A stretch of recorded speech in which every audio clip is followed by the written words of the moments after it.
नमस्कार विद्यार्थी मित्रांनो, आज आपण पाहणार आहोत 121 मधील साहित्य विचार मधील पुस्तक 4 साहित्याची भाषा यातील घटक नंबर क्रमांक 4 शब्दशक्ती विचार.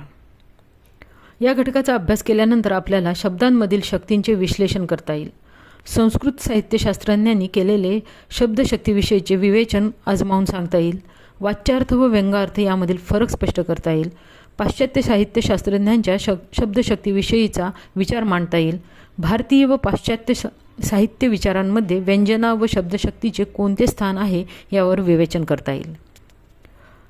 आम्हा घरी धन शब्दांचीच रत्ने, शब्दांचीच शस्त्रे यत्न करू, शब्दाची आमच्या जीवनाचे जीवन, जीवाचे जीवन, शब्द वाटू धन जनलोका. तुका म्हणे पहा शब्दाचीच हा देव, शब्दाची गौरव पूजा करू. संत तुकाराम म्हणी शब्दांचे सामर्थ्य वर्णन करताना वरील अभंगामध्ये आपले जे सर्व काही आहे ते शब्दच आहेत हे सांगितले आहे. एकीकडे ते रत्नासारखे मौल्यवान धन आहे, तर दुसरीकडे प्रतिपक्षाचे परिपात्य करणारी शस्त्रेही आहेत. आपल्या जीविताचे सार असलेल्या या शब्दाला देव आणि पूजा असा सन्मान ते देतात. यावरून शब्दांमधील शक्ती किती व्यापक आहे हे आपल्याला लक्षात येते. शब्द हे दुधारी शस्त्रासारखे असतात. धनुष्यातून निघालेला बाण जसा परत घेता येत नाही तसा एखादा वापरलेला शब्द असतो. म्हणून शब्द जपून वापरावा असे शहाणे लोक सांगतात. त्यामागे त्यांच्या आयुष्यभरातला अनुभव असतो. मानवी जीवनातील सारे व्यवहार शब्दांच्याच माध्यमातून होत असतात. भाषेत शब्दांना महत्त्वाचे स्थान असते.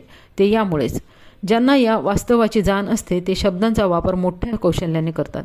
या कौशल्यामुळेच त्यांच्या शब्दप्रभू या उपाधीने गौरविण्यात येते. शब्दांवर प्रभुत्व गाजविण्याची क्षमता ज्यांच्यात असते ते वक्तृत्व व साहित्य या शब्दांच्या साम्राज्यात सन्मानाने वावरतात. मानवी व्यवहारातही शब्दांनी सौंदर्य निर्माण करणारे लोक आपण पाहतो. कोणत्याही औपचारिक शिक्षणाची संधी न मिळालेले लोकही वाक्प्रचार व म्हणींमधून आपले भाषा कौशल्य व्यक्त करीत राहतात. त्यांना शब्दशक्तीची जाणीव झालेली असते. शब्दांमागील अर्थ व्यक्त करण्याची शक्ती म्हणजे शब्दशक्ती होय. साहित्यातून व या शक्तीची जाणीव आपणास पदोपदी येते. विशेष करून कवितेमध्ये एकाच शब्दांमधून विविध प्रकारचे अर्थ निघतात. जेव्हा शब्दांच्या सामर्थ्याची अनेक अंगे आपल्यासमोर येतात त्यामुळे आपण त्याकडे ओढले जातो. यामागे कोणते कारण असावे याचा विचार म्हणजे शब्दशक्ती विचार होय. प्राचीन व अर्वाचीन अशा दोन्ही काळातील साहित्यशास्त्रज्ञांनी यावर सखोल चिंतन केलेले आहे. साहित्यिकांनी आपल्या मनातील आशय व्यक्त करण्याकरिता योग्य त्या शब्दांची योजना केली की वाचकांपर्यंत तो आशय थेट पोहोचतो. शब्दांची योजना कौशल्याने करणे हे साहित्यिकांचे यश मानले जाते. शब्दाचा म्हणजे एकच अर्थ असतो असे नाही. एखादा कुशल गायक जसा वेगवेगळे स्वर आपल्या गळ्यातून काढतो किंवा वादक आपल्या वाद्यांमधून विविध प्रकारचे स्वर तसेच ताल काढू शकतो, तसेच शब्दांमधूनही अनेक अर्थ व्यक्त करण्याची किमया शब्दप्रभूंमध्ये असते. ही किमया त्याला कशी साधली असते यावर साहित्यशास्त्रज्ञांनी आपापली मते मांडलेली आहेत. सामान्य व्यवहारात आपल्या भावना अथवा विचार सरळ शब्दात आपण मांडतो. ती एक व्यावहारिक गरज असते. साहित्य व्यवहारात मानवी जीवनाची विविध अंगे चित्रित करणे हे साहित्यिकाचे उद्दिष्ट असते.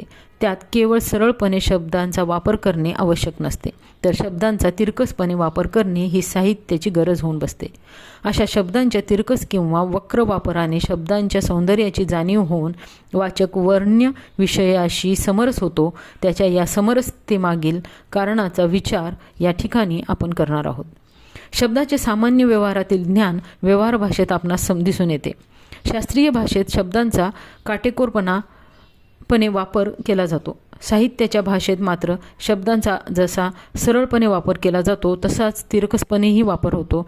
या सरळ व तिरकस स्वरूपाच्या वापराची चर्चा भारतीय साहित्यशास्त्रात संस्कृत विद्वानांनी जितकी सखोल केली तितकी कोणीही केली नाही. म्हणून त्यांचा परामर्श आपण आता या ठिकाणी घेऊया. संस्कृत साहित्यशास्त्रज्ञांचा शब्दशक्ती विचार. शब्दांचा वक्रपणे वापर करणे म्हणजे संस्कृत साहित्यशास्त्रज्ञांच्या मते ध्वनी होय. आनंदवर्धन या 9व्या शतकातील संस्कृत साहित्यशास्त्रज्ञांनी ध्वनी हा काव्याचा आत्मा होय असे म्हटले आहे. त्यानंतर मम्मट, हेमचंद्र, विश्वनाथ आणि जगन्नाथ या साहित्यशास्त्रज्ञांनी शब्दांमध्ये विविध प्रकारच्या शक्ती असल्याचे मत मांडले आहे. शब्दांच्या या शक्तीचे 3 प्रकार त्यांनी सांगितले आहेत. अभिधा, लक्षणा व व्यंजना हे 3 प्रकार होत. काव्यातील सारा व्यापार या 3 शक्तींच्या द्वारेच नियंत्रित केला जातो. अलंकाराची निर्मितीही त्यामुळेच होते. सुंदर स्त्रीच्या सौंदर्यात भर टाकण्याचा जितके दागिन्यांचे स्थान महत्त्वाचे असते, तसेच भाषेच्या सौंदर्यात भर टाकण्याचे कार्य शब्दांच्या वक्र वापरामुळे होते. म्हणूनच त्यांना अलंकार या नावाने आपण संबोधतो. अशा अलंकाराच्या मुळाशी ज्या 3 शब्दशक्ती कारणीभूत असतात त्यापैकी पहिली आहे अभिधा. अभिधा म्हणजे वाच्यार्थ. शब्दाचा उच्चार केल्याबरोबर त्याचा सरळपणे व्यक्त होणारा अर्थ म्हणजे वाच्यार्थ होय. शब्दाचा जो मुख्य अर्थ असतो, मुख्यार्थाचा बोध करून देणारी शब्दाची पहिली शक्ती म्हणून संस्कृतमध्ये जिला अभिधा म्हणतात. अभि अधिक धा या 2 शब्दांपासून हा शब्द बनलेला आहे. अभि या शब्दाचा एक अर्थ जवळ असतो असा होतो. धा या शब्दांचा अर्थ स्थिर असा होतो. यावरून तंतोतंतपणा सूचित होतो. अभिधा म्हणजे शब्दाचा नेमका अर्थ होय, अर्थात व्याकरणाच्या नियमानुसार निघणारा अर्थ. त्याला योगिक अर्थ असेही म्हणतात. अभिधा या पहिल्या शब्दशक्तीचे योग, रूढ आणि योगरूढ असे 3 प्रकार पडतात. त्यापैकी योग म्हणजे व्युत्पत्तीने सिद्ध होणारा. अभिधेची ही एक शब्दशक्ती योगशक्ती या नावाने संबोधली जाते. शब्दाला अर्थ कसे प्राप्त झाले हा एक प्रश्नच आहे. समाजातील परंपरेमुळे ते स्थिर झालेत म्हणून त्यांना आपण संकेतार्थ म्हणतो. मुख्यार्थ किंवा उच्चारार्थातून येणाऱ्या म्हणजेच वाच्यार्थाला संकेतार्थ असेही नाव त्यामुळेच प्राप्त झाले आहे. अर्थात समाजातील लोकांनी ठरवून दिलेला अर्थ एखाद्याने एखादा शब्द विशिष्ट अर्थाने वापरला व त्याला समाजाने मान्यता दिली असा त्याचा अर्थ होय. अशा शब्दांना रूढ शब्द असे म्हणतात. अभिधा या पहिल्या शब्दशक्तीला रूढ असे नाव दिले गेले. भाषेतील काही शब्द व्याकरणाच्या नियमाबरोबरच परंपरेनेही रूढ होतात. अशा शब्दांना योगरूढ असे म्हणतात. जसे जलद या शब्दाचा व्याकरणानुसार होणारा अर्थ पाणी देणारा असे होतो, परंतु वेगाने धावणाऱ्या ढगांना पाहून जलद या मुळात ढग या अर्थाच्या शब्दाला लवकर किंवा गतीने हे अर्थ प्राप्त झालेत. पंकज हा शब्द तसाच आहे. त्याचा मूळ अर्थ चिखलात जन्मलेला असा होतो, पण रूढीने कमळासाठीच तो वापरला गेला.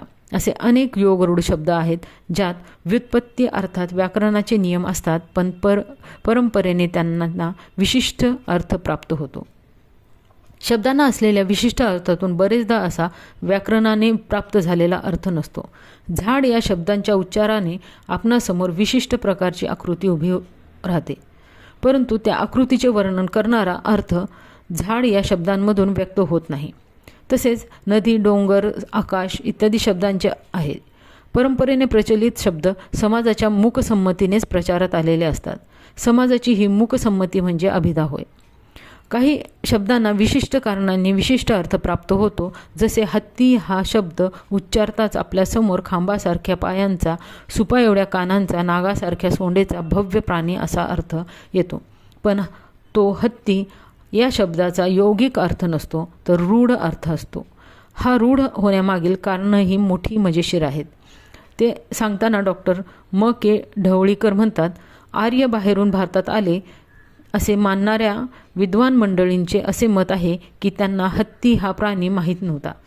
येथे आल्यावर त्यांनी प्रथम पाहिला. त्यांच्याजवळ त्यासाठी शब्द नव्हता, त्यामुळे नवा शब्द तयार करण्यात आला. हत्तीला त्यांनी मृग हस्तीन असे नाव दिले. मृग संस्कृत म्हणजे प्राणी आणि हस्तीन म्हणजे हात. हत्तीची सोंड म्हणजे त्याचा हातच. मानवी हातासारखा त्याचा उपयोग तो करतो, त्यामुळे हा शब्द अन्वयार्थक आहे यात शंका नाही. कालांतराने त्यातील मृग हे पद गळून पडले आणि हस्तीन राहिले. यावरून हत्ती शब्द वापरात आला. अभिधा या शब्दाच्या पहिल्या शक्तीविषयी वैदिक व बौद्ध तत्त्वज्ञानामध्ये सखोल चर्चा झालेली आहे. न्यायदर्शनामध्ये शब्दाने व्यक्तीचा बोध होतो असे म्हटले आहे. मीमांसा दर्शनात शब्दाने गुण कळतात असे म्हटले आहे. बौद्ध दर्शनातील शून्यवादानुसार शब्दाचा उच्चार होताच वस्तूचे अस्तित्व जाणवत नाही तर त्या वस्तूला सोडून इतर वस्तूंचा अभाव म्हणजे न्यून जाणवते. त्यामुळे शब्दाचा अर्थ निश्चित होतो. या मताला वास्तवाचा आधार नाही. शब्दाला जसाच्या तसा अर्थ देणारी शक्ती म्हणजे अभिधा एवढेच आपण म्हणू शकतो. तिच्यातून मुख्यार्थाचा बोध होतो. मुख्यार्थ टाळला जात नाही. त्यालाच वाच्यार्थ असेही म्हणतात. वाच्यार्थ किंवा मुख्यार्थ टाळून दुसराच अर्थ देणारी शब्दाची दुसरी शक्ती म्हणजे लक्षणा होय. लक्षणा व लक्षार्थ. साहित्यामध्ये सरळपणे अर्थ सांगणाऱ्या शब्दांपेक्षा तिरकसपणे जाणाऱ्या शब्दांचा वापर अधिक प्रमाणात केला जातो. वाचक किंवा रसिकांच्या आस्वादन क्षमतेला आव्हान देणारे हे शब्द मुळात अर्थाच्या पलीकडे जाणारे असतात. तसे पाहिले तर शब्दाच्या अर्थाजवळ जाणारे पण लगेच हुलकावणी देणारे ठरतात. अभिधेप्रमाणेच त्यातून काहीसा मुख्यार्थाचा बोध होतो, पण तो शब्दशः नसतो. तो वाचक रसिकाने समजावून घ्यायचा असतो. जसे आपण बाहेर जाताना आपल्या मित्र किंवा मैत्रिणीला निरोप देतो की येताना माझ्या घरावरून जा. त्याचा शब्दशः अर्थ घराच्या वरून जा असा घेतला जात नाही किंवा ते शक्यही नाही. जाण्यापूर्वी मला भेटून जा असा त्याचा अर्थ घेतला जातो. या अर्थातला लक्षार्थ असे म्हणतात. या अर्थाच्या निर्मितीची शक्ती लक्षणा या नावाने संबोधली जाते. ही शब्दांची दुसरी शक्ती आहे. तिच्या मुख्य अर्थाला किंचितसा धक्का देऊन त्याच्या जवळचा अर्थ घेतला जातो. या लक्षार्थासाठी मुख्यार्थबाधक लक्षार्थाचा मुख्यार्थाशी संबंध आणि प्रयोजन किंवा रूढी या 3 गोष्टींची आवश्यकता असते. शब्दांच्या मूळ अर्थाशी असलेले नाते दुरावणे म्हणजे शब्दांचा मूळ अर्थ न लागणे हा मुख्य अर्थबाधक होय. आपण एखाद्या व्यक्तीला हा रस्ता कुठे जातो असा प्रश्न विचारला, त्याचा अर्थ या रस्त्याने कुठे जाता येते असा असतो, कारण की रस्ता कुठेच जात नसतो हे विचारणाऱ्याला आणि सांगणाऱ्यालाही माहीत असते. संस्कृत साहित्यशास्त्रज्ञांनी लक्षणेकरिता आवश्यक अशा मुख्य अर्थबाधक लक्षार्थाचा मुख्यार्थाशी आवश्यक असा संबंध तसेच प्रयोजन असे किंवा रूढी या बाबींवरून लक्षणेचे काही प्रकार सांगितले आहेत. लक्षणेचे निरूढा व प्रयोजनवती हे प्रमुख प्रकार त्यांनी मानलेले आहेत. प्रयोजनवती लक्षणेचे गौणी व शुद्ध असे 2 प्रकार असून गौणीचे स्वरूपा व साध्य वसना हे 2 प्रकार होतात. शुद्ध या लक्षणेचे स्वरूपा साध्य वसना उपादान आणि लक्षणा असे आणखी सूक्ष्म प्रकार संस्कृत साहित्यात आढळतात. लक्षणेच्या प्रमुख 2 प्रकारांपैकी पहिली निरूढा लक्षणा होय. रूढीचा प्रभाव असलेल्या लक्षणेला निरूढा लक्षणा असे म्हणतात. एखादी स्त्री विधवा झाली की तिचे कुंकू सांडले असे म्हणण्यात येते. विधवेने कुंकू लावायचे नाही या रूढीशी संबंधित हे वाक्य असल्यामुळे या ठिकाणी निरूढा लक्षणा कार्यरत होते. ज्या ठिकाणी रूढी नाहीशी होऊन बोलणाऱ्याचा हेतू आपणास कळतो, कालांतराने हा हेतू किंवा प्रयोजनही नाहीसे होते आणि लक्षार्थ हाच मुख्यार्थ बनतो, तेव्हा निरूढा लक्षणा बनते. जसे कुशल या शब्दांचे आहे ते असे की मुळात कुश या नावाचे गवत निवडण्यात निपुण असा कुशल या शब्दाचा अर्थ होतो. कालांतराने इतर क्षेत्रातही निपुण अशा व्यक्तीसाठी कुशल हा शब्द वापरला गेला. कुश या गवताशी त्याचा संबंध राहिला नाही. कोणत्याही क्षेत्रात तरबेज अशा लोकांसाठी तो वापरला जाऊ लागल्यामुळे त्यामागील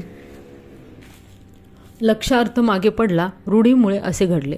त्यामुळे या लक्षणेचे कार्य प्रभावीपणे तिच्यामुळे होत नसल्यामुळे काव्यात तिला महत्त्वाचे स्थान राहिले नाही. लक्षणेचे खरे कार्य वाच्यार्थाला बाजूला सारून त्याच्याशी संबंधित गौण अर्थ स्वीकारणे हे असते. यालाच प्रयोजन असेही म्हणतात. म्हणून खरी लक्षणा ही प्रयोजनवती लक्षणाच होय. या लक्षणेचे गौणी व शुद्ध असे 2 प्रकार होतात. गुणाशी साधर्म्य असलेली ही ती गौणी आणि साधर्म्याशिवाय इतर संबंधावर आधारित ती शुद्ध लक्षणा होय. गौणी लक्षणाचा संबंध वाक्यातील 2 परस्पर घटकांमधील गुणसाधर्म्याशी असतो. जसे नागपूरची संत्री म्हणजे स्वर्गातील अमृतच होय. या वाक्यात नागपूरच्या संत्र्याची गोडी आणि स्वर्गातील अमृताचा गोडवा यात साधर्म्य दाखविले आहे. गोडवा हा दोन्ही मध्ये समान गुण असल्यामुळे या ठिकाणी गौणी लक्षणा झाली. गौणी लक्षणेचे सूक्ष्म फरकानुसार गौणी स्वरूपा लक्षणा, गौणी साध्य वसाना लक्षणा असे 2 प्रकार संस्कृत साहित्यशास्त्रज्ञांनी केले आहेत. गौणीनंतर लक्षणेचा महत्त्वाचा प्रकार म्हणजे शुद्ध लक्षणा होय. दोन्ही घटकांमधील साधर्म्याशिवाय इतर संबंधावर आधारित लक्षणा म्हणजे शुद्ध लक्षणा मानली जाते. प्रकाशने जी.ए. वाचून काढला. या वाक्यात जी.ए. म्हणजे जी.ए. कुलकर्णी यांच्या कथा होत. या ठिकाणी जी.ए. हा शब्द लक्षार्थ म्हणून येतो व त्याचा अर्थ आपण त्यांच्या कथा असा घेतो. असा जी.ए. व कथा यामधील कार्यकारण भाव गृहीत धरला आहे. वाच्यार्थ व लक्षार्थ यांच्यामधील संबंध साधर्म्यावर आधारित नसून जेव्हा कार्यकारण भावावर आधारलेले असतात तेव्हा शुद्ध लक्षणा होते असे संस्कृत साहित्यशास्त्रज्ञ मानतात. या लक्षणेतील काही सूक्ष्म फरकांवरून तिचे शुद्ध स्वरूपा, शुद्धा, उपादान, लक्षणा, शुद्ध साध्य वसना असे 4 प्रकार त्यांनी मानले आहेत. लक्षणा हे काव्यगुणांच्या निर्मितीसाठी उपकारक अशी शब्दशक्ती आहे. तिचा वापर जसा काव्यात होतो तसाच गद्य वाङ्मयातही होतो. शब्दाची तिसरी शक्ती म्हणून व्यंजना व तिच्यामधून व्यक्त होणारा अर्थ हा व्यंगार्थ या नावाने ओळखला जातो. त्याविषयी आता आपण माहिती पाहूया. व्यंजना आणि व्यंगार्थ. लक्षणा या शब्दाच्या शक्तीचे वैशिष्ट्य असे की शब्दाच्या मुख्यार्थाशी संबंधित पण तिच्या पलीकडे जाणारा अर्थ तिच्यामुळे आपणास कळतो. अर्थात वाच्यार्थाहून थोडा वेगळा अर्थ सांगणे हे तिचे कार्य असते. परंतु बरेचदा वाच्यार्थाशी मुळीच संबंध नसणारा तिसरा अर्थ प्रचलित होतो. तो गृहीत धरावा लागतो. काही विशिष्ट लोकांनाच तो कळतो. या अर्थाला व्यंगार्थ असे म्हणतात. संस्कृत साहित्यशास्त्रज्ञांनी त्याला ध्वन्यार्थ या नावाने संबोधले आहे. शब्दाच्या ज्या शक्तीने आपणास हा अर्थ कळतो त्या शक्तीला व्यंजन असे म्हणतात. व्यंजन व्यापार अलौकिक आहे असे संस्कृत साहित्यशास्त्रज्ञ अभिनव गुप्ता म्हणतो. जाणकार अर्थात सहृदय श्रोत्याला ध्वन्यार्थ कळतो. ध्वन्यार्थ निर्माण करण्याची क्षमता जशी कवीमध्ये असते तशीच तो समजून घेण्याची क्षमता काव्यरसिकामध्येही असावी लागते. आनंदवर्धन या संस्कृत साहित्यशास्त्रज्ञाने ध्वनी हा काव्याचा आत्मा आहे असे म्हटले आहे. त्यामुळे व्यंगार्थालाच ध्वनी असेही म्हणतात.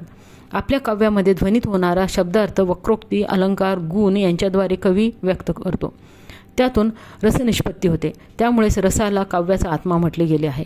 रस शब्दांपेक्षा त्यातून ध्वनीत होणाऱ्या अर्थातून व्यक्त होतो म्हणून त्याला रसध्वनी असे म्हणतात. असा रसध्वनी समजून घेण्याची पात्रता रसिकांजवळ असावी लागते. वाक्प्रचार हा व म्हणी लक्षात घ्यायच्या असतात कारण तेथे लक्षणा ही शब्दशक्ती कार्य करीत असते. त्याही पुढील पायरीवर काव्याची असते. काव्यातील ध्वन्यार्थ कळला नाही तर काव्य दुर्बोध होतो. हा ध्वन्यार्थ म्हणजे व्यंजना ही शब्दशक्तीची तिसरी शक्ती होय. कवितेत ती मोठ्या प्रमाणात वापरली जाते. तिचे संस्कृत साहित्यशास्त्रज्ञांनी 2 प्रकार मानले आहेत. शब्दी व्यंजना आणि अर्थी व्यंजना. शब्दाशी निगडीत असलेली व्यंजना म्हणजे शब्दी व्यंजना होय. एकाच शब्दाला बरेचदा 2 वेगवेगळे अर्थ असतात. त्यापैकी एक अर्थ वाक्यातील संदर्भानुसार निश्चित होतो तर दुसरा शब्दाचा वाच्यार्थ टाळून घेतला जातो. मूळ शब्दांमधून निघणारा म्हणजेच ध्वनीत होणारा हा अर्थ असल्यामुळे या व्यंजनेला शब्दी व्यंजना असे म्हणतात. या व्यंजनेचेही आणखी 2 प्रकार होतात. त्यापैकी एकाला अभिधामूलक व्यंजना तर दुसऱ्याला लक्षणामूलक व्यंजना असे म्हणतात. शब्दी व्यंजनेचा पहिला प्रकार अभिधामूलक व्यंजना असून जेव्हा व्यंगार्थ 2 अर्थी शब्दांवर अवलंबून असतो तेव्हा हा प्रकार होतो.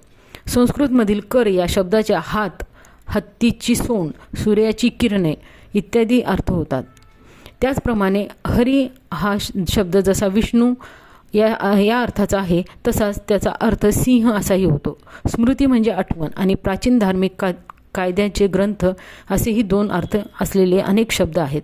त्यापैकी वाक्यात वापरलेला गेलेला पहिला अर्थ हा वाच्यार्थ म्हणजेच मुख्य अर्थ असतो तर दुसरा अर्थ गरज नसताना वाचक घेतो.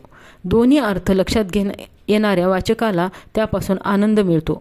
दुसरा अनावश्यक वाटणारा अर्थ काव्यात्मक आनंद देणारा असतो परंतु आवश्यक नसताना तो घेतला जातो म्हणून या ठिकाणी अभिधामूल व्यंजना होते. एकाच शब्दाचे जेव्हा 2 अर्थ होतात तेव्हा श्लेष अलंकार होतो हे आपणास माहीत आहे. यावरून हा अलंकार अभिधामूलक व्यंजनेने निर्माण होतो हे दिसून येते. परंतु श्लेष अलंकार आणि अभिधामूल व्यंजना यामध्ये थोडा फरक आहे. अभिधामूल व्यंजनेत पहिला अर्थ हा मुख्य अर्थ तर दुसरा ध्वनीत होणारा असतो. परंतु श्लेष अलंकारात एकच शब्दाचे दोन्ही अर्थ हे मुख्य अर्थाने असतात. नलदमयंती स्वयंवर व्याख्यानातील रघुनाथ पंडितांचे औषध न लगे मजला हे पद श्लेष अलंकाराचे उदाहरण म्हणून ओळखले जाते. नलराजाच्या विरहाने व्याकुळ झालेल्या दमयंतीवर जेव्हा अनेक उपचार केले जातात तेव्हा ती आपल्या सख्यांना म्हणते, औषध न लगे मजला. या पदाची फोड करून न लगे म्हणजे नळच, म्हणजे मला हवा असा एक अर्थ घेतला जातो. तसेच न लगे अशी फोड करून नको असा अर्थ घेतला जातो. या पदाचा अर्थ नळराजाच माझे औषध आहे असा होतो, तर त्याच पदामधून मला औषधाची गरज नाही असाही अर्थ निघतो. हे दोन्ही अर्थ या पदाचे मुख्य अर्थच आहेत, म्हणून या ठिकाणी श्लेष अलंकार होतो. लक्षणा या शब्दाच्या दुसऱ्या शक्तीचा वापर करताना आपल्या मनात काहीतरी आधीचे ठरलेले असते. हे जे काही ठरलेले असते त्याला प्रयोजन असे म्हणतात. ज्यावेळी हे प्रयोजन लक्षणेने कळत नाही तेव्हा व्यंगार्थाने ते समजून घ्यावे लागते, अर्थात व्यंजनेचा वापर करावा लागतो. अशा वेळी जी व्यंजना होते तिला लक्षणा मूल व्यंजना असे म्हणतात. एका लोकगीतातील ओळींमधून आपणास तिचा प्रत्यय येतो. माझ्या दारावरनं कोण्या राजाचा हत्ती गेला. या ओळीमध्ये दारावरून म्हणजेच रस्त्यावरून हत्ती गेला असे सुचविले आहे. या ओळीतून स्त्री हत्तीविषयी माहिती देताना तो खूपच जवळून गेला असे सांगत आहे. या जवळीकीचा अर्थ व्यंजना शक्तीनेच कळतो. मुळात ती लक्षणेशी निगडीत असल्यामुळे तिला लक्षणामूलक व्यंजना असे म्हणतात. कवितेमध्ये तिचा वापर मोठ्या प्रमाणात कवी करतात, त्यामुळे कवितेचे सौंदर्य अधिक खुलते. शब्दाशी निगडीत शब्दी व्यंजना अशा रीतीने अभिधामूलक आणि लक्षणामूलक या दोन प्रकारे कार्य करतात. अर्थाशी निगडीत असा व्यंजनेचा प्रकार म्हणजे अर्थीव्यंजना होय. काही वेळा शब्दांचे वाच्यार्थ एकापेक्षा अनेक नसतात, म्हणजेच त्यांचे स्वरूप श्लेष अलंकारासारखे नसते. तरीसुद्धा वाच्यार्थापेक्षा वेगळा व मनाला चटका लावून जाणारा अर्थ रसिकाला भावतो. लक्षणेने तो समजून घेण्याची त्याला आवश्यकता नसते. असा निव्वळ अर्थावर आधारित वेगळा अर्थ जेव्हा वाचकाच्या मनात निर्माण होतो तेव्हा होणारा आनंद अर्थीव्यंजना या नावाने संबोधला जातो. कुसुमाग्रजांच्या विशाखा या काव्यसंग्रहामधील बहुतांश कविता अर्थीव्यंजनेचे उत्कृष्ट उदाहरण म्हणून आपणासमोर येतात. त्यांच्यामधून सरळ सरळ अर्थ व्यक्त करणारी शब्दरचना आपणास आढळते. तसाच त्यातून ध्वनित होणारा अर्थसुद्धा आपल्या मनाचा ठाव घेतो. कवितेच्या आस्वादानंतर वाचक रसिकांच्या मनात निर्माण झालेला वेगळाच अर्थ ज्या शब्दाच्या शक्तीने कळतो तिला अर्थीव्यंजना असे म्हणतात. या व्यंजनेचे वस्तुध्वनी, अलंकारध्वनी आणि रसध्वनी असे 3 उपप्रकार संस्कृत साहित्यशास्त्रज्ञांनी मानले आहेत. व्यंजनेच्या या प्रकारांचे स्वरूप पाहूया. अर्थीव्यंजनेचा पहिला उपप्रकार वस्तुध्वनी हा होय. एखाद्या शब्दरचनेच्या उच्चारातून आपणास कळणारा वाच्यार्थ जेव्हा फक्त एखादी वस्तू किंवा कल्पना या आपणापुढे साकार करतो तेव्हा वस्तुध्वनी व्यंजना कार्य करते.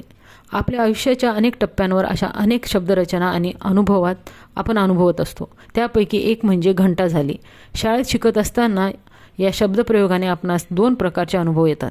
एक तर शाळा सुरू झाली हा ताण वाढविणारा, तर दुसरा शाळा सुटली हा अतिशय आनंद देणारा. या दोन्ही अनुभवांशी घंटा ही वस्तू निगडीत आहे. बसमध्ये बसणारा ना घंटा झाली या शब्दप्रयोगातून बस सुटण्याची वेळ झाली याविषयी सूचना मिळते. अलंकारध्वनी हा अर्थीव्यंजनेचा दुसरा उपप्रकार होय. काव्यातील किंवा वाक्यातील अलंकार हा वाच्यार्थाने सौंदर्य वाढवित असतो. जेव्हा या अलंकाराला काव्यात महत्त्वाचे स्थान प्राप्त होते तेव्हा अलंकारध्वनी ही व्यंजना कार्य करीत असते. अर्थीव्यंजनेचा तिसरा उपप्रकार म्हणून रसध्वनी हा सर्व परिचित आहे, परंतु त्याचे आकलन सर्वसामान्य वाचकाला होत नाही. म्हणून रसध्वनीला अलौकिक ध्वनी या नावानेही संबोधले जाते. काव्यामध्ये कवी अशा काही प्रतिमांची योजना करतो की त्यातून अपेक्षित रस निर्माण व्हावा. असे घडते तेव्हा रसध्वनी व्यंजना कार्य करीत असते. कविता जेव्हा आपणास दुर्बोध वाटते तेव्हा तिच्यामधील प्रतिमांचे आकलन न होणे हे प्रमुख कारण असते. ग्रेस यांच्या कविता सामान्य वाचकाला दुर्बोध वाटण्यामागील कारणही हेच असते.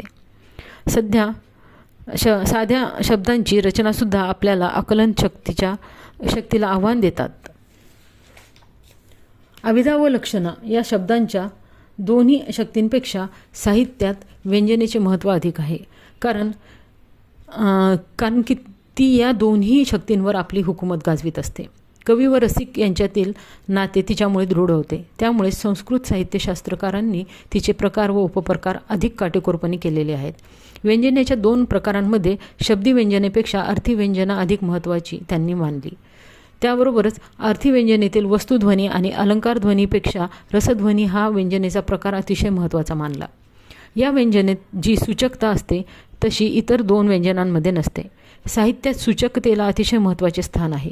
संस्कृत साहित्यशास्त्रज्ञांनी शब्दशक्तीचा विचार जितका सूक्ष्मपणे केला तितकाच पाश्चात्य साहित्यशास्त्रज्ञांनी केला नाही. पण पाश्चात्य देशांमध्ये विविध विद्याशाखांमध्ये झालेल्या संशोधनामुळे तसेच त्यामागील प्रबोधनाच्या चळवळीमुळे त्यांना आधुनिकतेची झळाळी प्राप्त झाली. त्याचा परामर्श आपण आता या ठिकाणी थोडक्यात घेऊया. पाश्चात्य साहित्यशास्त्रांचा शब्दशक्ती विचार. अरिस्टॉटल या ग्रीक तत्त्ववेत्त्याच्या पोएटिक्स या ग्रंथाच्या आधारे पाश्चात्य साहित्यशास्त्र विकसित झाले. त्याचा प्रभाव भारतीय साहित्यशास्त्राच्या आधुनिक अभ्यासकांवर झालेला दिसून येतो. भारतात आलेल्या परकीय राज्यकर्त्यांनी आपापल्या संस्कृतीचा प्रभाव तेथील साहित्य, कला व संस्कृतीवर पडला. इस्लामी संस्कृतीमधून मोठ्या प्रमाणात भारतीय साहित्यात वाक्प्रचार रूढ झाले. त्याचप्रमाणे युरोपीय संस्कृतीमधून लाक्षणिक भाषांचे चलन प्रस्थापित झाले. त्यामुळेच प्राचीन भारतीय साहित्यशास्त्राकडे पाहण्याचा दृष्टिकोन बदलला गेला. तसेच त्याची अडगळ काही लोकांना वाटू लागली. गंगाधर गाडगीळ यांचा रसचर्चेची अडगळ हा लेख त्याचे प्रातिनिधिक स्वरूप म्हणता येईल. पाश्चात्य राष्ट्रांमध्ये प्लेटो व अरिस्टॉटल यांच्या बुद्धिवादी विचारांचा प्रभाव बराच काळ होता. त्यानंतर आलेल्या ख्रिस्त धर्माच्या प्रभावाने श्रद्धेचे महत्त्व वाढून बुद्धिवादविरोधी वातावरण तयार केले. युरोपामध्ये झालेल्या रेनेसान्स अर्थात नवजागरणाच्या चळवळीमुळे पुन्हा बुद्धिवादी विचारांना बळकटी मिळाली. विज्ञानांच्या क्षेत्रात लागलेल्या नवनवीन शोधांमुळे मानवी जीवनाला नवी दिशा मिळाली. त्याचप्रमाणे तंत्रज्ञानातील नेत्रदीपक प्रगतीमुळे औद्योगिक क्रांतीला अनुकूल वातावरण तयार झाले. स्वाभाविकपणेच मानवी जीवन व साहित्यावर त्याचा प्रभाव पडला. साहित्यशास्त्र, भाषाविज्ञान तसेच शैलीविज्ञान या क्षेत्रावरही या क्रांतीच्या पाऊलखुणा उमटल्या. जगभर हे घडले. 19व्या शतकाच्या मध्यात पाश्चात्य साहित्यशास्त्रात पारंपरिक विषयांवरच चिंतन झाले. शब्दांची निवड, रीती, रचना इत्यादी बाबींनाच त्यात महत्त्व होते. त्यामुळे साहित्यशास्त्रातील अनेक महत्त्वाच्या प्रश्नांकडे दुर्लक्ष झाले. शब्द हेच काव्यनिर्मितीला सहाय्यक असतात. आपली भाषा आणि विचारांना व्यक्त करण्याकरिता तसेच आपल्या कल्पनेतील अनुभवांना काव्यरूप देण्याकरिता शब्दच मदतीला येतात. भाषेतील शब्दांची ही शक्ती प्रामुख्याने कवितेतून व्यक्त होते. आपल्या अंतर्मनातील अनुभवांना भाषेद्वारेच अधिक सक्षमपणे व्यक्त करता येते. शब्दांचे अर्थ भाषेला समृद्ध करीत असतात. पाश्चात्य साहित्यशास्त्रात शब्दांचे सरळपणे व्यक्त होणारे तसेच व्यंगार्थाने समजले जाणारे असे 2 प्रकारचे अर्थ मानले गेले आहेत. शब्दकोशांमध्ये नोंदविलेले अर्थ हे सरळ अर्थात वाच्यार्थ असतात. काव्यात अशा सरळ सोप्या शब्दांचाही वापर होतो, परंतु काव्याचे ते प्रमुख वैशिष्ट्य नाही. काव्यात व्यंगार्थाला अधिक महत्त्व असते. लक्षणा व व्यंजना या दोन्ही शब्दांच्या शक्ती तेथे कार्यरत असतात. भारतीय साहित्यशास्त्रातील प्रतिपादनाशी जुळणारे हे मत आहे. शब्दांचे महत्त्व वाढविण्याकरता कवी त्या शब्दाचा वाच्यार्थ बाजूला करून त्यातला व्यंगार्थाने वापरतो. त्यामुळे शब्दाच्या विशिष्ट शक्तीची जाणीव रसिकाला होते. शब्दाची वेगळीच ओळख त्यामुळे निर्माण होते. अरिस्टॉटलने शब्दाच्या मुळाशी असलेला कवीचा अनुभव शब्दाचे मूल्य वाढवतो हे जाणून कवींना आपल्या काव्यरचनेला विलक्षण रूप देण्याची परवानगी दिली होती. त्यामुळेच रसिकाला अलौकिक आनंद मिळेल असे त्याचे मत होते. संस्कृत साहित्यशास्त्रज्ञ कुंतक किंवा माहिम भट्ट यांनी ज्या वक्रोक्तीविषयी विवेचन केले होते ते अरिस्टॉटलच्या या मताशी जुळणारे होते. आनंदवर्धनाने सुद्धा काव्याला योग्य अशा शब्दांची निवड करण्याला महत्त्व दिले होते. असेच मत लांजायन्स या पाश्चात्य साहित्यशास्त्रज्ञाने मांडलेले आहे. तो म्हणतो की जे हर्षोन्माद निर्माण करते तेच खरे काव्य होय. त्याने काव्याचे गमक प्रसाद म्हणजे आनंद आणि प्रभाव निर्माण करणे हे मानले आहे. पाश्चात्य साहित्यशास्त्रात वीट, आयरनी, ह्युमर असे सटायर या नावाने प्रसिद्ध असलेल्या काव्यप्रकारात व्यंजना ही तिसरी शब्दशक्ती कार्यरत असते. प्रतीकवाद या नावाने प्रसिद्ध कलाप्रणाली ज्या प्रतीकांना काव्यात महत्त्वाचे मानते ती प्रतीकेसुद्धा व्यंगार्थाचंच व्यक्त करीत असतात. काव्याच्या भाषेविषयी आय.एस. रिचर्ड्स या पाश्चात्य साहित्यशास्त्रज्ञाने काव्यातील या अर्थाने आपण प्रभावित होतो त्या अर्थापर्यंत पोहोचण्याकरिता सेन्स, फिलिंग, टोन किंवा इंटेन्शन हे घटक महत्त्वाचे असतात असे म्हटलेले आहे. रिचर्ड्सचा शिष्य एम्सम 7 प्रकारच्या घटनांना काव्यात महत्त्वाचे मानतो. ते सुद्धा व्यंजनेच्या कार्याशी निगडीत आहेत. 20व्या शतकाच्या पूर्वार्धात युरोपामध्ये अनेक कालप्रवाहांचा उदय झाला. सिग्मंड फ्राईडच्या मनोविश्लेषणात विषयक सिद्धांताचा आधार त्यांना विशेष करून होता. अवरक्राम्बे या तत्त्वचिंतकाने सजेस्टिव्हनेस ही चर्चा केली आहे. ती सुद्धा व्यंग्यार्थाशी निगडीत आहे. अभिव्यक्तिवाद आणि अतिवास्तववाद या कला प्रणालीमध्ये ज्या प्रकारांची कला निर्मिती अभिप्रेत असते तीमध्ये सुद्धा व्यंग्यार्थाला प्राधान्य असते. यावरूनच भारतीय साहित्यशास्त्राप्रमाणेच पाश्चात्य साहित्यशास्त्रात सुद्धा शब्दाच्या अलौकिक शक्तीचे महत्त्व काव्यात असते. या तत्वाला स्थान आहे हे दिसून येते. भाषेतील सौंदर्य द्विगुणित करण्याकरिता साहित्यात शब्दांचा योग्य तो वापर करणे हे दोन्ही प्रकारच्या साहित्यशास्त्रज्ञांना मान्य होते हे त्यातून स्पष्ट होते. भारतीय साहित्यशास्त्राप्रमाणेच अभिधा, लक्षणा व व्यंजना अशा त्रिविध शब्दशक्तींची चर्चा पाश्चात्य साहित्यशास्त्रात नसली तरी शब्दांचे सामर्थ्य आणि त्यांचा योग्य असा वापर करण्याविषयी जे चिंतन तेथे झाले आहे